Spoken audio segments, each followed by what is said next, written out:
La Ligue contre le cancer présente le podcast qui redonne la parole aux malades et aux proches aidants.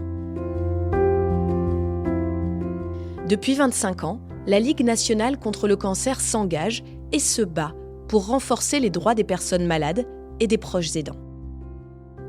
Au quotidien, dans les Alpes-Maritimes, dans ses maisons Axel Kahn et ses antennes départementales, la Ligue et ses praticiens œuvrent pour aider les personnes malades et les proches aidants à traverser la maladie en étant les plus épaulés, entourés et soutenus.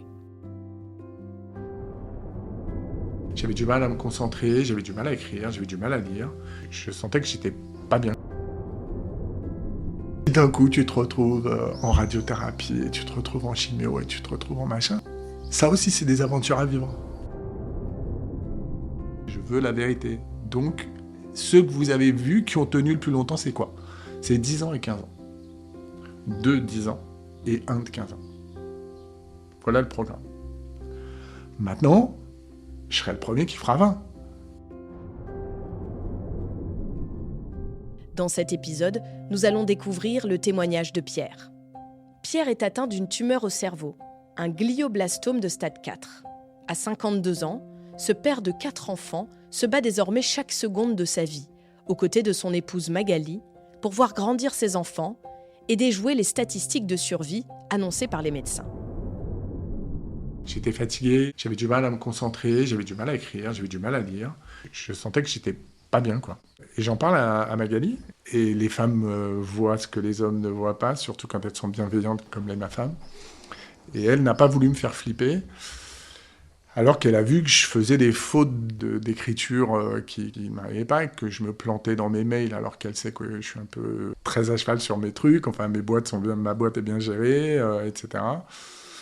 Donc moi je suis allé voir mon médecin et je lui ai dit, je me sens pas bien, j'ai du mal à lire, j'ai du mal à écrire, enfin c'est... Donc lui me dit allez voir un neurologue, il va vous faire des tests et vous verrez. Et de l'autre côté, Magali, elle a été voir son généraliste et elle lui a dit ce qu'elle voyait, que moi je ne voyais pas, à savoir que Tom, qui était en grande section de maternelle, lisait mieux que moi, que je faisais des fautes d'orthographe lunaires, que je me répétais, je disais un truc et 5 minutes après, je pouvais redire exactement la même chose. Et donc, elle se demande si je ne fais pas un Alzheimer précoce et lui dit peut-être un AVC. Pierre passe alors un IRM et le verdict tombe, il souffre d'une tumeur au cerveau. Il subit alors une opération pour enlever la masse, déjà conséquente. J'ai eu peur, moi, d'y passer, en fait. C'est fou, c'est là que j'ai eu peur d'y passer. Donc, c'est là que je suis allé voir un notaire, que j'ai mis toute la maison d'équerre, j'ai mis ma femme à l'abri, mes enfants à l'abri, j'ai tout fait en l'espace d'une semaine. Et il m'a filé un traitement, heureusement, parce que j'avais cette tumeur qui avait 4 cm et des bananes, je crois qu'au moment où j'ai passé l'IRM début février. Il m'a opéré le 19 février et il m'a retiré 7,4 cm, 7 cm par 4 de la tumeur, sachant qu'il en reste encore 15% dedans. L'intervention se passe bien et Pierre se remet sur pied en quelques jours à peine.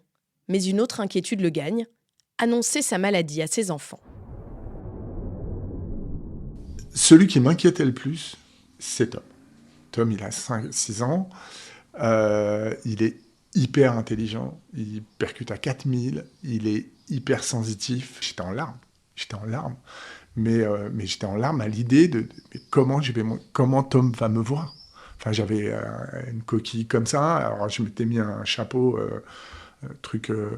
mais j'avais qu'une peur, c'était le regard de mon fils là-dessus, quoi.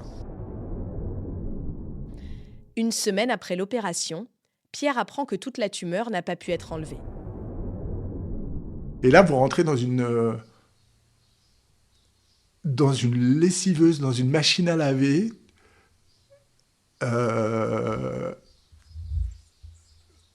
modèle essorage, 1300 tours minute, et boum. Et d'un coup, tu te retrouves en radiothérapie, et tu te retrouves en chimio, et tu te retrouves en machin. Ça aussi, c'est des aventures à vivre. Quand on vous fait un masque, et que vous prenez 30 séances dans la tête, qu'on vous allonge sur une table, qu'on vous colle le truc pour pas que vous bougiez d'un millimètre, qu'on vous met des rivets autour de la tête, ça dure 3 minutes à chaque fois. Mais c'est une aventure, la radiothérapie. Pierre décide de se bagarrer, de se donner toutes les chances de survivre. Pour garder le moral malgré tout, Pierre puise dans ce qu'il a de plus beau, l'amour de sa famille et de son entourage.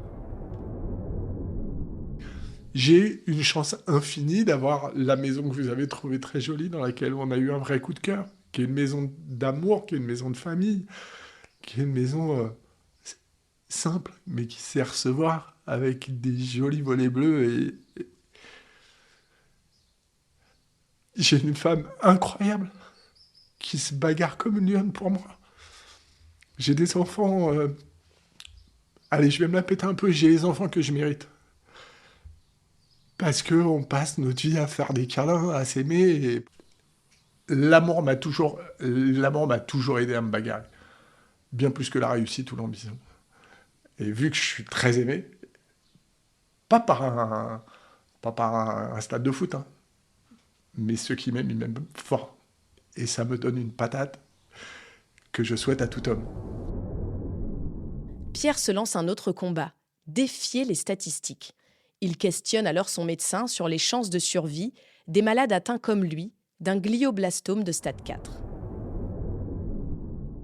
Là où il a été honnête, parce que je lui ai dit, papa, ne me racontez pas de carabistouilles, d'histoire ou quoi, je veux la vérité. Donc, ceux que vous avez vus qui ont tenu le plus longtemps, c'est quoi?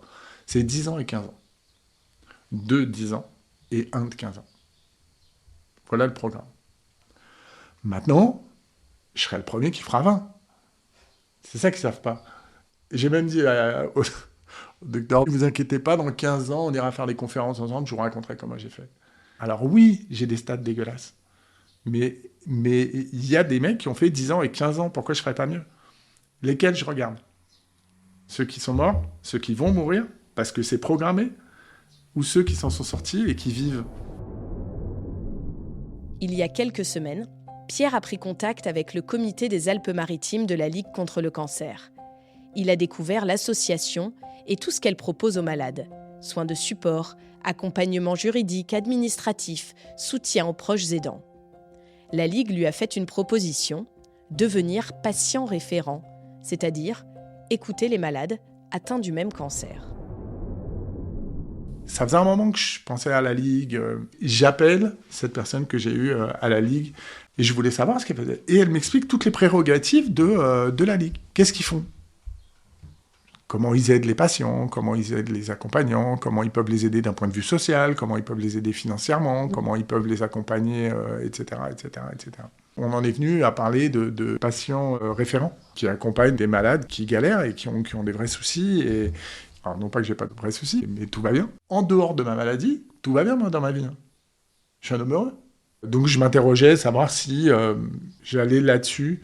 Je pense que je dois faire un truc de ce truc-là. Et j'aimerais bien si... vous savez, c'est toujours ce qu'on dit, que ce soit à l'école, que ce soit une psy, que ce soit n'importe où. Si à un moment donné, on peut sauver une personne ou faire du bien à une personne, eh ben, on a gagné notre journée, quoi. Pour l'heure, Pierre y réfléchit encore. 25 ans ont passé depuis les premiers états généraux organisés par la Ligue contre le cancer, qui ont vu se succéder 3 plans cancer et de nombreuses actions pour améliorer la qualité de vie des malades et leurs proches aidants. Et pourtant, bon nombre de demandes formulées par ces derniers restent encore cruellement d'actualité aujourd'hui. À ce sujet, Pierre a d'ailleurs quelques suggestions à soumettre. Prise en charge psychologique.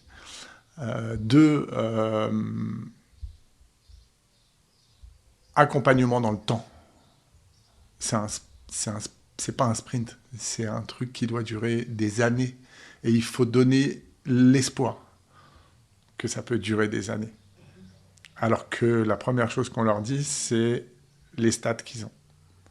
Et si vous êtes quelqu'un qui n'est pas comme moi, qui dit « rien à foutre de tes stats, je vais les éclater au sol, t'es même pas prêt », alors ça n'a pas de sens, parce qu'on le condamne à 12 ou 15 mois d'espoir de vie. Donc, de l'espoir. Est-ce qu'il y a un article 3 ? L'article 3, c'est protéger l'amour. Protéger l'amour des gens qui sont autour. Parce qu'ils ont besoin d'autant de force, sinon plus de force, pour le patient. Je prends la tête à ma femme pour qu'elle aille avoir un psy. Je la gaffe tous les jours. Moi, j'en ai retrouvé une, incroyable, je la vois, voilà, je vais la voir. Et c'est elle qui prend tarif, je la paye pour ça. Voilà. Mes peurs, mes machins, tout ça, mais vous, je vous les raconterai pas. C'est à elle.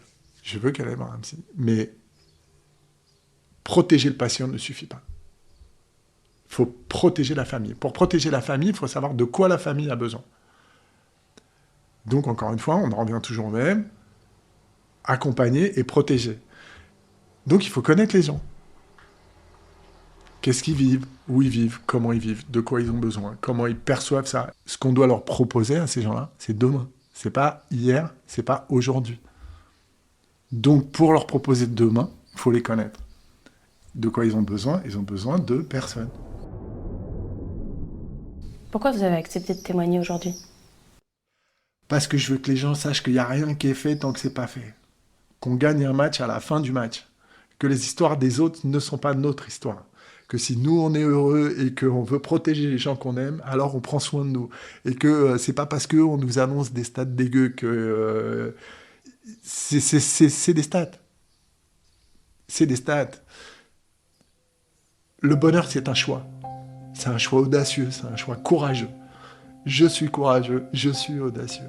J'ai accepté parce que je voudrais, encore une fois, si une personne peut se dire « Putain, il a raison », et ben je lui fais un gros bisou et je dis « Ouais, j'ai raison ».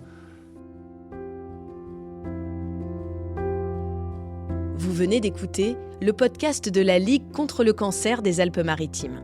Un podcast qui redonne la parole aux malades et aux proches aidants.